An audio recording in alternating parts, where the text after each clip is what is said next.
Brigade साहब आप फरमाइए कि जैसे मामला एस्केलेट कर रहा है, ये की नज़र में कहाँ तक जा सकता है? ये बातें, ये इक़दामात यहीं तक महदूद रहेंगे या ये मामलात मज़ीद आपको बिगड़ते हुए नज़र आ रहे हैं आगे?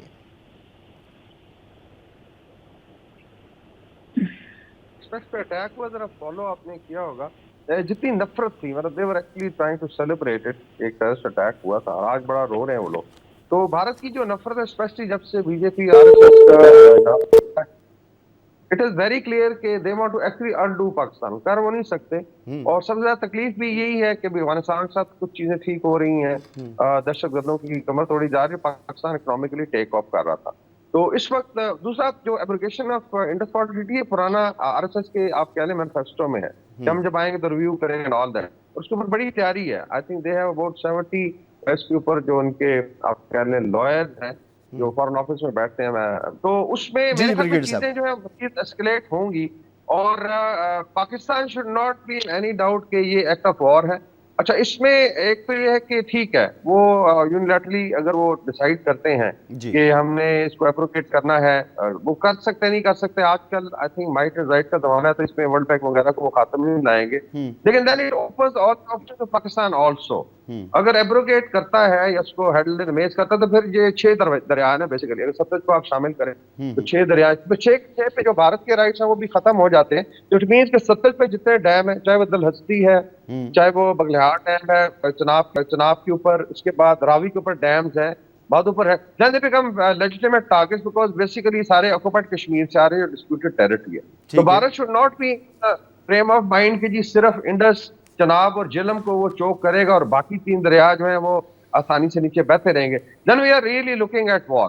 दूसरा ये है कि फिर क्या साउथ एशिया का पूरा अमल इसलिए खतरे में डाला जाएगा कि मोदी साहब सिर्फ डिजायर करते हैं कि पाकिस्तान को पीस करना है। मुझे तो ये लगता है ब्रिगेड साहब, मोदी साहब की अपनी जो मकबूलियत है इंडिया में वो कम हो रही है, और जब इलेक्शन होता है उनकी मकबूलियत कम हो रही होती है तो वैसे इंतहा पसंदाना इक़दामात पर उतर आते हैं। तो ये भी कुछ इसी तरह का मामला लगता है। दूसरा पाकिस्तान के बारे में जी एक परसेप्शन, अगर आप उनका मीडिया देखें पिछले 3-4 साल से कि खत्म हो रहा है, टूट रहा है, मतलब सर वो कहते रहे, मगर हकीकत तो ये है ना, हमारी मिनिमम डिफरेंस की जो पॉलिसी है वो इतनी मजबूत पॉलिसी है कि दुनिया का कोई मुल्क उस पॉलिसी से आगे नहीं बढ़ सकता, हमें शिकस्त नहीं दे सकता। हमारे पास मिनिमम डिफरेंस ऐसा मौजूद है। जी बिल्कुल। और अगर आप बात करते हैं मिलिट्री ऑप्शन की भी, जिसकी बहुत ज्यादा आई थिंक प्रॉडिंग हो रही है भारत, तो एक तो उनको पता होना चाहिए, स्विफ्ट रिटॉर्ड एक एग्जांपल है। लेकिन अभी जो आई थिंक डिसीजन जो कल शायद आप देख लेंगे, जो असेसमेंट यही है कि अभी चूंकि पाकिस्तान में तो there is no terrorist camp, और अगर कोई अटैक होता है इररिस्पेक्टिव ऑफ के कहां पे होता है, तो फिर जो बेस होगा, चाहे वो कलकत्ता में है, चाहे वो आगरा में है, चाहे फिर वो मुंबई में है, चाहे वो हिंदोन एयर बेस है, चाहे वो राजस्थान में के जयपुर का है, फिर everything is a legitimate target, it will be destroyed. ये डिसीजन है और इंशाल्लाह ताला वी हैव द कैपेबिलिटी। उसके बाद हमारी तीनों अल्लाह न करे कि इस तरह के यहाँ तक हम पहुँच पाएं, अल्लाह न करे कि ऐसे इस हद तक मामला जाए, मगर अगर चला जाता है तो फिर इंडस वाटर ट्रीटी क्या मुअत्तल करेंगे, फिर उनके सारे डैम भी हमारे निशाने पर हैं, फिर तो कुछ नहीं बचता। तो रियलाइज होना चाहिए, हाँ जी, आप खत्म करें फिर सारा का सारा खत्म, ऑल द राइट्स जो इंडिया के वो भी एब्रोगेट होते हैं, फिर तो लड़ाई में डिसाइड होगा। दूसरा ये कि इनको बता दें कि इस दफा हम देगों में चाय पका रहे हैं इंशाल्लाह। देगों में चाय पकाएं, जो कप्स ऑफ टी हैं उसमें बड़ा मुश्किल है, एक तो बंदों को अकोमोडेट करना, तो तीनों सर्विसेज ने देगे पका ली चाय की और मुंह तोड़ जवाब दिया जाएगा।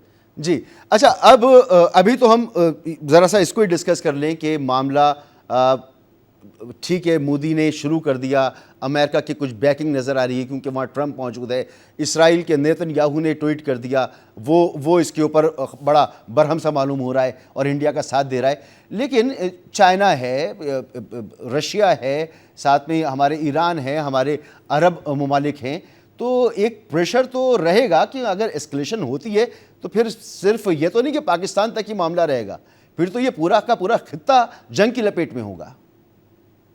जी बिल्कुल, खुदा ना खास्ता देखें, अभी तो न्यूक्लियर वॉर ओवर है कि वैसे कन्वेंशनल वॉर की स्पेस ही कम होगी।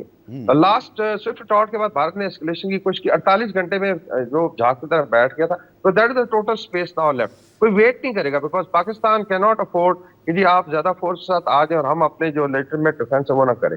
तो खुदा ना खास्ता इस पे वॉर गेम हुई है अमेरिकन यूनिवर्सिटी की, खुदा ना खास्ता साउथ एशिया में लड़ाई होती है تو it actually destroys entire south Asia, destroys bulk of Asia, اور خدا نہ خاصا نیوکلیر ونٹر ہو سکتا ہے اس ریجن میں, اور یورپ تک اس کے اثرات جائیں گے. تو بیسیکلی مودی صاحب صرف ایک بہانہ بنا کے اگر نیوکلیر وار کی طرف سے جانا چاہتے ہیں, میرے خیال میں there'll be people who will stop them. اس میں چائنا کا انٹرسٹ ہے, اس میں مڈل ایسٹ کا انٹرسٹ ہے, اس میں ہمارے باقی دوست ممالک ہیں, کامن فرینڈ ہے, رشیا ہے, ابھی ٹرکی میں ہے وزیر اعظم, اور بڑا اچھا رسپانس رہا یہاں پہ ہمارے ساتھ انہوں نے سپورٹ کی. باقی یہ ضرور ہے کہ یہ دو بڑے دورے جو تھے, ایک جے ڈی وینس کا تھا اور ایک مودی خود گیا ہوا تھا, اس کو ایکسپلائٹ کرنے کی کوشش کی گئی.